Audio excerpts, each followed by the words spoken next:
Nous allons revoir maintenant ce que c'est une enzyme et son rôle. Donc tout d'abord, je rappelle qu'une enzyme est une protéine dont la fonction est de digérer les aliments qui sont ingérés au cours du repas. En l'occurrence, ici, c'était l'exemple de notre burger.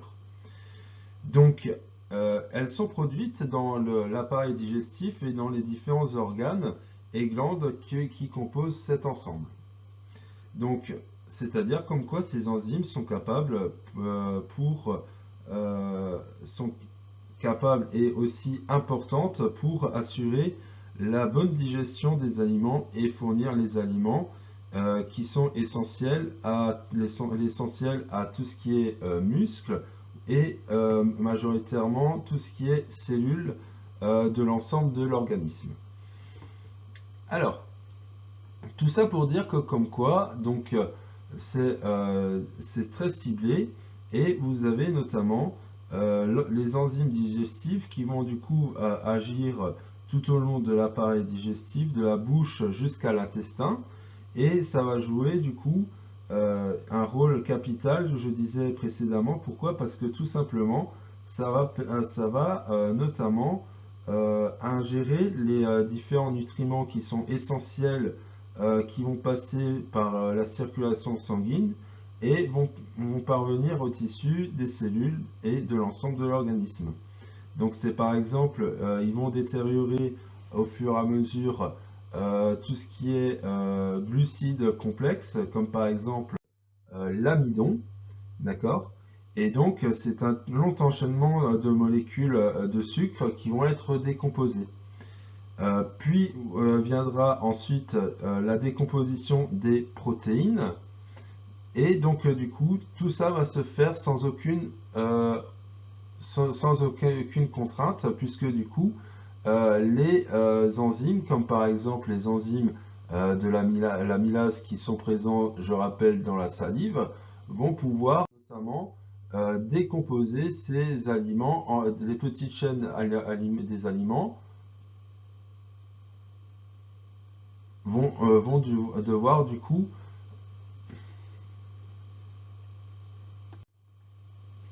comme par exemple l'amylase, qui je rappelle est notamment une enzyme qui est présente dans la salive, auquel du coup ces derniers vont découper les chaînes des aliments comme des petits ciseaux, vont briser les liens entre elles, et donc du coup comme par exemple les glucides complexes, comme par exemple l'amidon, seront progressivement dégradés. Et donc du coup, ça sera du coup des sucres simples, donc des sucres décomposés en glucose, des nutriments. Donc ensuite, on peut prendre l'exemple notamment des protéines, ou de ce qu'on appelle aussi des protides. Tout simplement, vous allez avoir une succession de découpages de plus en plus petits de ces chaînes d'acides qui vont être transformées en plusieurs chaînes, ou comme par exemple les lipides qui seront progressivement dégradés en acides gras qui vont être libérés et du coup qui vont être transformés aussi en glycérol et en acides gras bien sûr.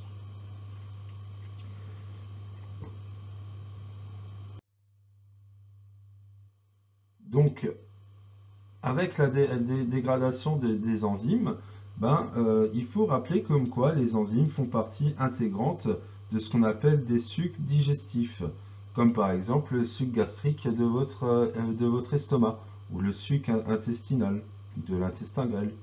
Donc, du coup, ce qui va se passer, c'est que forcément ces enzymes vont du coup jouer ce rôle de découpage, et donc, du coup, il y a de multiples sucs, comme par exemple, il y aura notamment, par exemple, la bile qui est produite par le foie de manière continue, qui va permettre de neutraliser l'acidité du bol alimentaire qui sort de l'estomac. Donc, je rappelle que du coup, ça s'appelle le chyme. Et donc, au fur et à mesure, le chyme va tout simplement se transformer en liquide pour favoriser l'absorption intestinale. Donc, je rappelle que du coup, le suc gastrique de l'estomac est très très très acide, et grâce à la bile, ça lui permet d'avoir un pH qui remonte.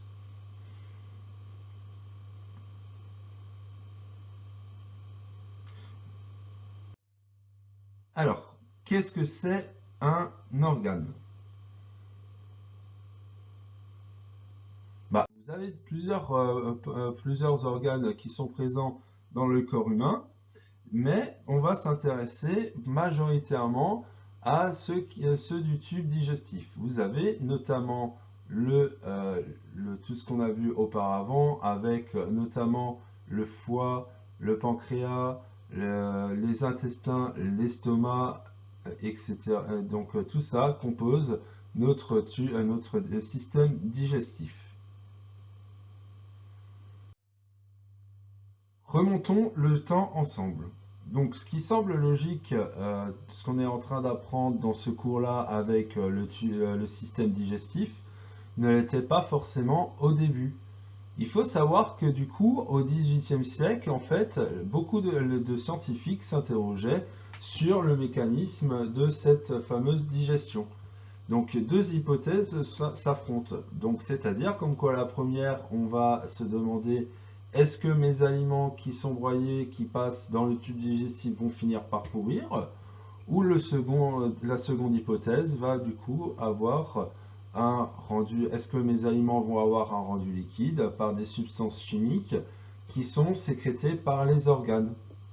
À partir de ça, bah en fait, le premier à s'intéresser à cette digestion, c'est un Italien qui s'appelle Giovanni Borelli et qui du coup est spécialisé dans tout ce qui est oiseaux et va commencer à observer les poules. Et donc du coup, ce qui va se passer, c'est qu'il va observer, malgré l'absence de dents, bah, en fait, la poule digère quand même. C'est grâce à un organe qu'on appelle le gésier et qui va du coup permettre d'avoir une digestion mécanique. Donc, le gésier est présent notamment sur tous les oiseaux et par exemple aussi chez les crocodiles. Donc, pour démontrer que du coup, les aliments étaient simplement broyés, ben, en fait, ce monsieur Borelli donna du coup des billes de verre à des poules pour du coup voir si ces billes-là furent broyées. Et donc, il en déduit que du coup, ce phénomène de digestion était purement mécanique.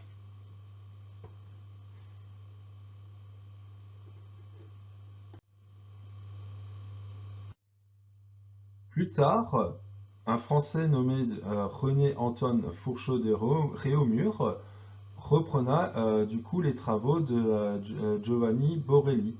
Donc, on est au XVIIIe siècle et donc du coup, ce dernier s'interroge à nouveau sur le mécanisme de la digestion.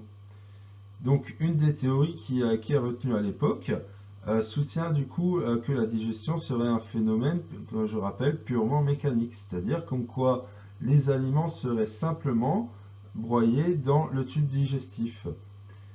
Donc Réaumur ne croit pas forcément à cette théorie et donc il étudie la digestion sur ces rapaces, qui sont des oiseaux qui ont la faculté de rejeter des pelotes sur les parties des proies qui ne sont pas digérées, comme par exemple les plumes, les os, les poils, etc. etc. Donc, voici son récit. Le tube, ainsi, je plaçais dans un gros tube en fer blanc, ouvert aux deux bouts un morceau de viande. Le tube ainsi garni fut donné à une buse pour son premier déjeuner. Ce ne fut que le lendemain que je retrouvai le tube qu'elle venait de rendre. Il avait toute sa rondeur. On ne découvrait sur sa surface extérieure aucune trace de frottement. Donc, ce qui est souligné est tout simplement l'hypothèse qu'il faut valider. Donc, c'est-à-dire comme quoi le morceau, après résultat, le morceau de viande avait été réduit, peut-être un peu plus du quart du premier volume, et ce qui en fit du coup une espèce de bouillie venue probablement de celle de ces parties qui avaient été dissoutes. Donc, du coup, ce qui va se passer, c'est comme quoi Réaumur va tout simplement trouver une espèce de substance qui va se coller sur ce gros tube. Plus tard, un Italien de nouveau reprend les travaux de Réaumur et donc qui s'appelle Lazzaro Spallanzani. Donc c'est un abbé et un professeur d'histoire naturelle qui va du coup reprendre ces travaux. Et il va émettre l'hypothèse que la digestion est un phénomène purement chimique à la suite de ces travaux de Réaumur. C'est-à-dire comme quoi les aliments seraient transformés par des liquides produits par les organes. Après avoir du coup récupéré un peu de liquide, donc il s'est fait tout simplement vomir, et donc du coup, ce qui va se passer, c'est que du coup, il va notamment récupérer le liquide qui est revenu de sucre de l'estomac. Et du coup, il va réaliser des expériences à partir de ce liquide. Et voici son récit. Peu de temps après avoir récupéré le liquide qui provenait de son estomac, il commença ses expériences. Voici son récit. Je fis entrer dans un tube en verre. Je mis ce sucre à quelques brins de chair. Je le plaçai dans un fourneau où on éprouvait à peu près la même chaleur de mon estomac. J'y mis aussi un tube semblable à une quantité d'eau qui était la même que celle du suc gastrique pour me servir de terme de comparaison. Donc là, ce qui se passe, c'est qu'on a une expérience témoin et une expérience test. À partir de ça, du coup, il va tout simplement comparer les résultats à partir des analyses qu'il a retrouvées 35 heures plus tard. Voici du coup ce qu'il observa. La chair qui était dans le suc gastrique commença à se défaire avant 12 heures et elle continua insensiblement jusqu'à ce qu'au bout de 35 heures, elle avait perdu toute consistance. Il n'en fut pas de même dans le tube où j'avais mis de l'eau. La grande partie des fibres charnues plongées dans l'eau était encore entière au bout du 3e jour.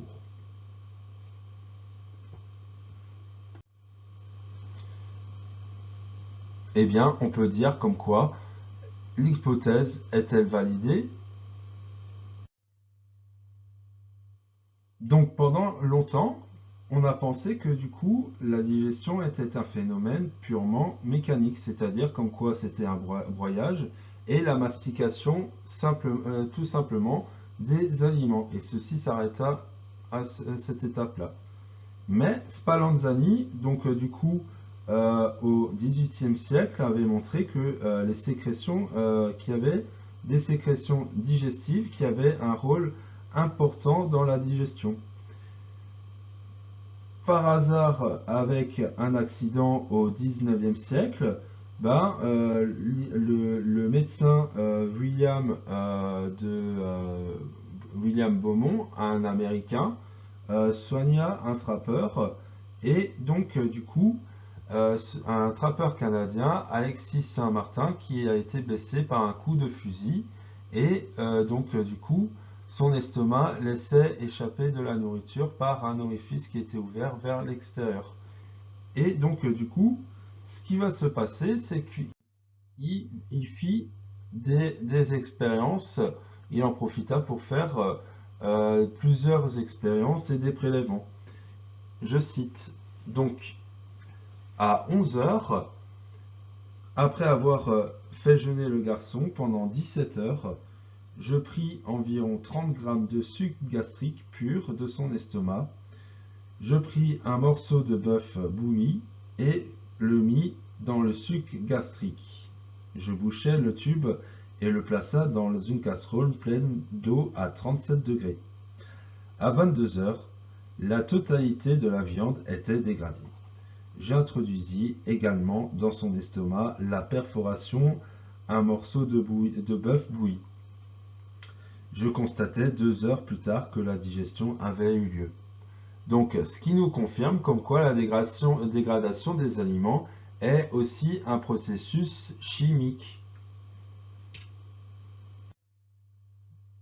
À la suite de l'expérience de Beaumont, eh bien, tout simplement, un Français, Claude Bernard, du coup, compléta les travaux sur la digestion. Et du coup, en montrant que la digestion ne se limite pas qu'à l'estomac, mais continue par ce qu'on appelle un intestin. Donc, voici l'ensemble des explications qui ont été fournies. Maintenant, à vous d'essayer de faire cette activité 3 sur la transformation des aliments. Donc, n'oubliez pas du coup de mettre sur pause lorsque vous avez fini de faire cette activité et de la corriger.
Faisons une expérience à distance. Nous allons voir maintenant l'expérience, la mise en évidence des transformations chimiques de l'amidon en sucre simple. Donc pour cela, nous allons tout simplement avoir recours à un indicateur coloré qui va changer la couleur en présence d'une molécule particulière, comme par exemple, nous allons utiliser l'eau iodée qui est un colorant spécifique à l'apparition de l'amidon. Donc c'est-à-dire comme quoi sans l'amidon, l'eau iodée a une coloration orangée et en présence de l'amidon, l'eau iodée a une coloration violette.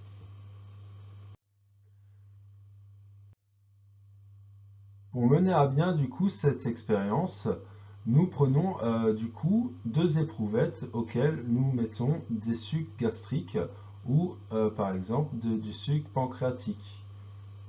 On les remplit au même niveau Et parmi l'une des deux éprouvettes, nous allons mettre de l'amidon, un riz ou une pomme de terre. Et donc, ça va être notre expérience à tester qu'on va nommer l'expérience témoin. Sans la pomme de terre, ben, nous allons mettre par exemple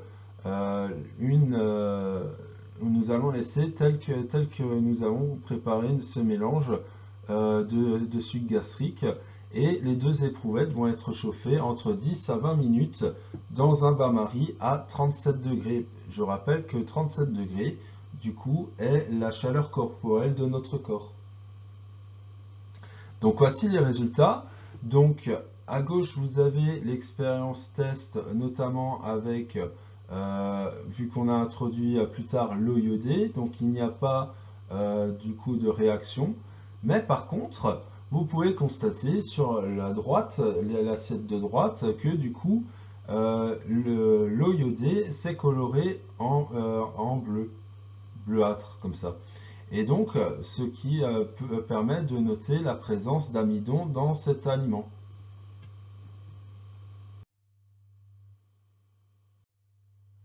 Donc voici votre bilan. Vous pouvez mettre sur pause afin d'avoir le temps de noter la suite. Donc, puis après avoir noté le titre, vous pouvez coller la prochaine activité qui se portera sur l'absorption des nutriments dans l'intestin grêle.